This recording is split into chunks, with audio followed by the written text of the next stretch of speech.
Betrayal almost never arrives the way men imagine it. There is no dramatic confrontation, no villainous confession, no clear moment where someone declares themselves your enemy. If betrayal were obvious, it would rarely succeed. Machiavelli understood this better than most, not because he distrusted humanity irrationally, but because he studied it without sentiment. He observed that betrayal is not an act, it is a process. It begins quietly, invisibly, long before damage is done. And the men who survive power games are not the ones who react emotionally to betrayal, but the ones who recognize its early signatures and reposition before the knife ever appears. Most men fail here because they confuse loyalty with language. They listen to promises instead of patterns. They mistake history for commitment. They assume proximity equals alignment. Machiavelli warned against all of this. He wrote that men are governed by interest, not affection, and that stability comes not from hoping others will remain good, but from understanding when they are likely to change. The signs of betrayal are not dramatic. They are subtle shifts in behavior, posture, timing, and attention, and once you know how to see them, you cannot unsee them. The first silent sign appears when someone's alignment quietly detaches from your trajectory. At first, nothing seems wrong. They still speak kindly, they still show up occasionally, but something essential has shifted. Their enthusiasm no longer matches your direction. Your growth no longer excites them. Your plans are met with polite nods instead of engagement. This is not jealousy in the crude sense, it is recalibration. Machiavelli would say their interest has begun to diverge from yours. When two men no longer benefit from the same future, loyalty weakens even if the present remains cordial. This is where betrayal incubates, not in conflict, but in misalignment. The dangerous part is that this phase feels harmless. You assume people are simply busy or distracted, but in reality, they are slowly removing themselves psychologically while remaining physically close enough to extract whatever value remains. The second sign emerges in how information begins to flow, or more accurately, how it stops flowing. Someone who once shared freely now becomes vague. Details are withheld. Updates are delayed. You hear things secondhand that they once would have told you directly. Machiavelli viewed control of information as control of power, and when someone begins restricting what you know while still asking what you're doing, the balance has shifted. This is not privacy, this is positioning. They are protecting their options while monitoring yours. Betrayal requires asymmetry, and asymmetry begins when one side knows more than the other. Men who ignore this mistake discretion for maturity, not realizing that silence can be strategic rather than respectful. The third sign is an emotional one, but not in the way most expect. It is not hostility, it is neutrality. The warmth drains out of interactions and is replaced by a careful politeness. You are no longer supported, but you are not opposed either.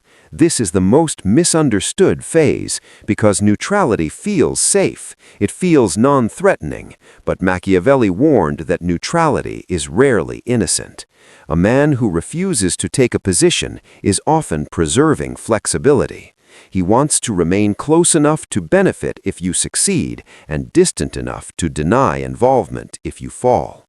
This is the man who later says, "I never really took sides," while quietly benefiting from whichever outcome prevailed.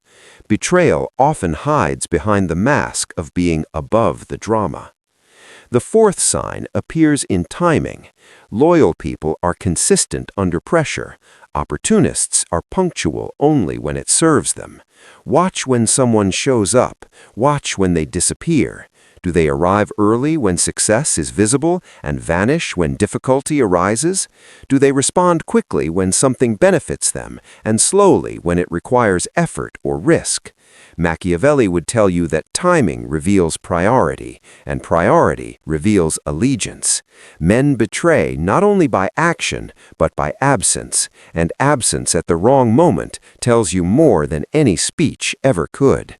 The man who is always busy when you need him, but available when he needs you, has already made his calculation.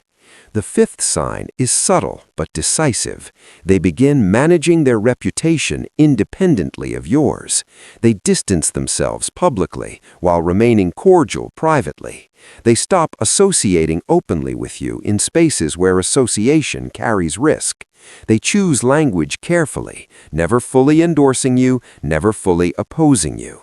Machiavelli understood reputation as a shield, and when someone begins insulating theirs from yours, it is because they are preparing for divergence. This is not always malicious. Sometimes it is simply self-preservation, but self-preservation at your expense is the seed of betrayal.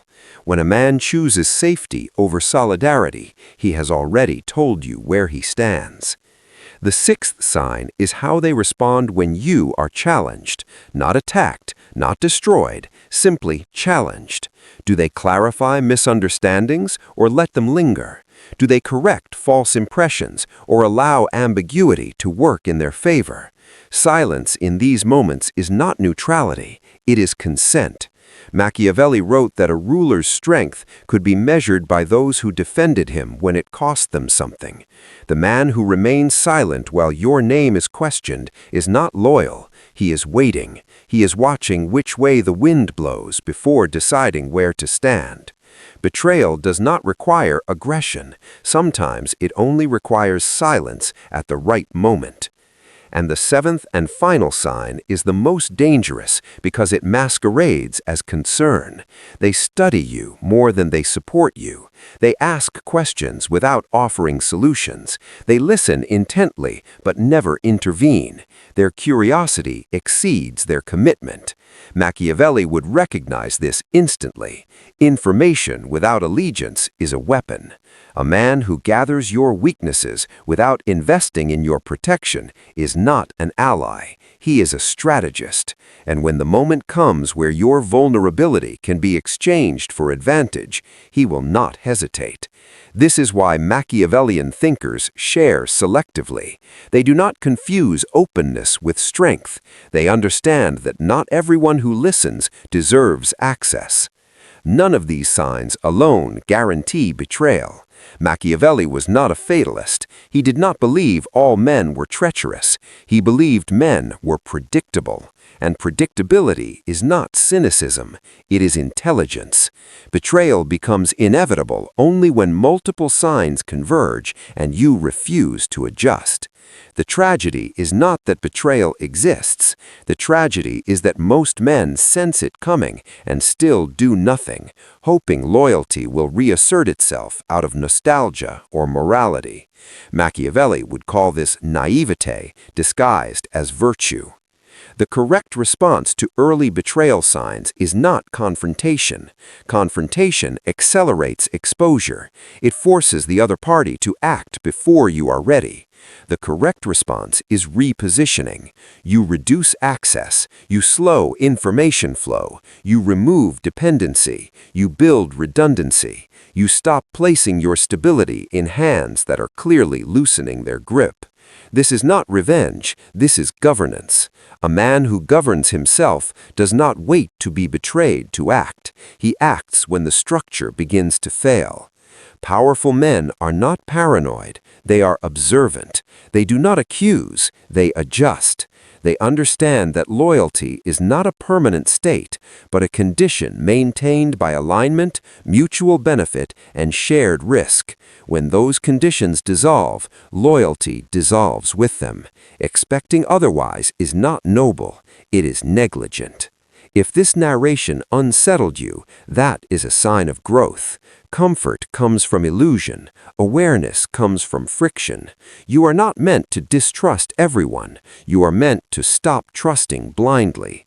Machiavelli did not teach men to live in fear. He taught them to live prepared. Prepared men are rarely surprised, and men who are rarely surprised are rarely destroyed. If you want to survive long enough to build something meaningful, learn this well. Betrayal does not announce itself, it whispers, and only men who listen carefully hear it in time. If this sharpened your perception, support the channel by liking the video, sharing it with someone who still believes loyalty is proven by words, and subscribing for more long-form psychological strategy grounded in reality rather than fantasy. Because the most dangerous betrayal is not the one that happens, it is the one you saw coming and chose to ignore. Once you understand how betrayal begins, your relationship to people changes permanently. Not in a way that makes you colder, but in a way that makes you clearer. You stop romanticizing loyalty as a virtue that exists on its own. You begin to see it as a condition that must be maintained. Machiavelli never believed loyalty was guaranteed by time, history, or emotion. He believed it was sustained by alignment, incentive, and consequence. When those three drift apart, betrayal does not feel like treachery to the betrayer. It feels like adaptation.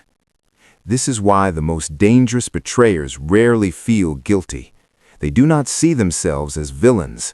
In their mind, they are simply responding to changing circumstances. They rationalize their behavior by telling themselves that you changed, that the situation changed, that the world forced their hand.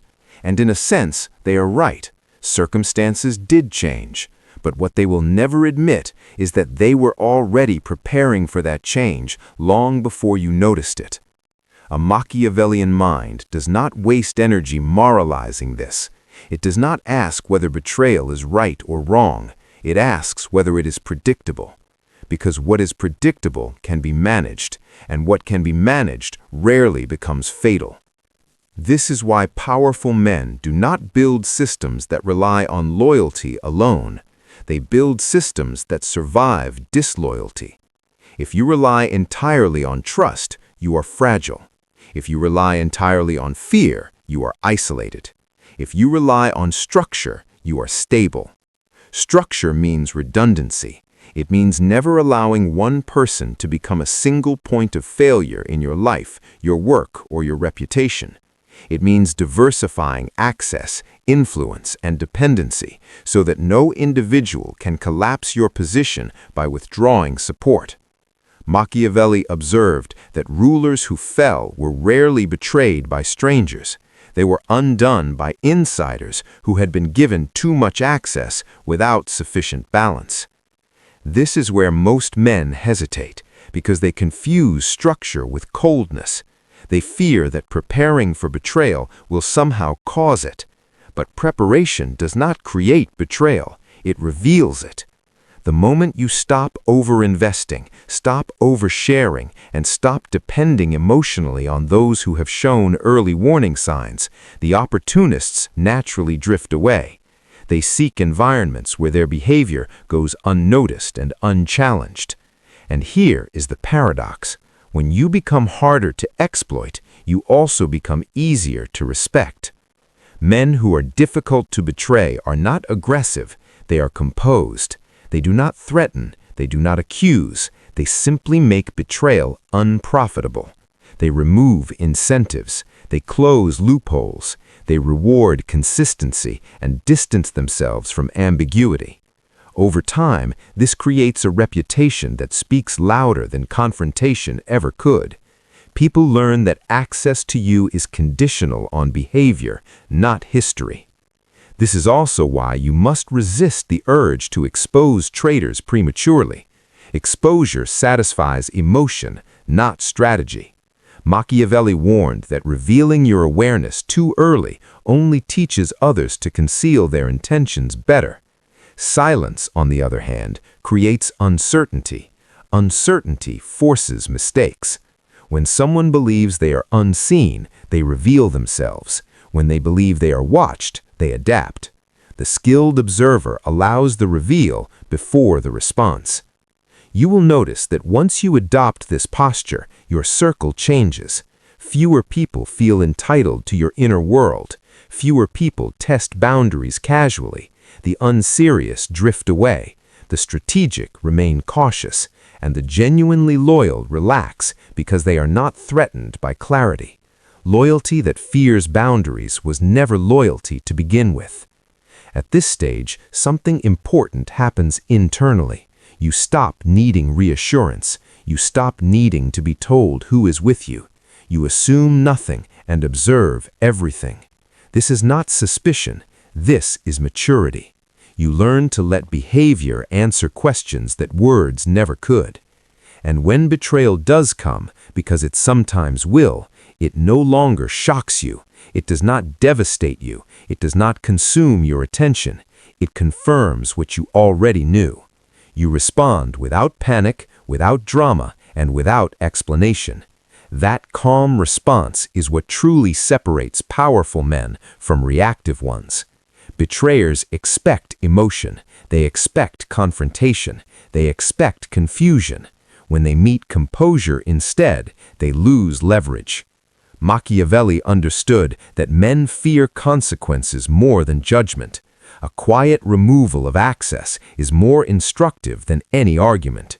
Distance teaches faster than anger. Replacement teaches faster than resentment. And nothing destabilizes an opportunist more than realizing they miscalculated your awareness. If there is one truth you must carry forward, it is this. Loyalty is not proven by how people treat you when everything is stable. It is revealed by how they adjust when alignment weakens. The men who survive long enough to build something meaningful are not those who demand loyalty, but those who observe it without illusion. Do not become bitter. Bitterness is just delayed naivety. Do not become paranoid. Paranoia is attention without discipline. Become precise. Precision is knowing when to lean in and when to step back. Precision is understanding that betrayal is rarely personal, but it is always informative. Every shift teaches you something about human nature and about yourself. The lesson is not to close your heart. The lesson is to open your eyes. Machiavelli never promised safety. He promised clarity. And clarity, when applied consistently, creates a kind of quiet invulnerability. Not because no one will ever try to betray you, but because very few will succeed. If this continuation sharpened how you read people, take that awareness with you. Apply it slowly. Test it patiently. Let it change how you listen, how you trust, and how you position yourself. Like the video to support this kind of long-form strategic thinking. Share it with someone who still believes loyalty is guaranteed by words. Subscribe for more work rooted in psychology, power, and reality. Betrayal is never sudden. It's only sudden to those who weren't paying attention.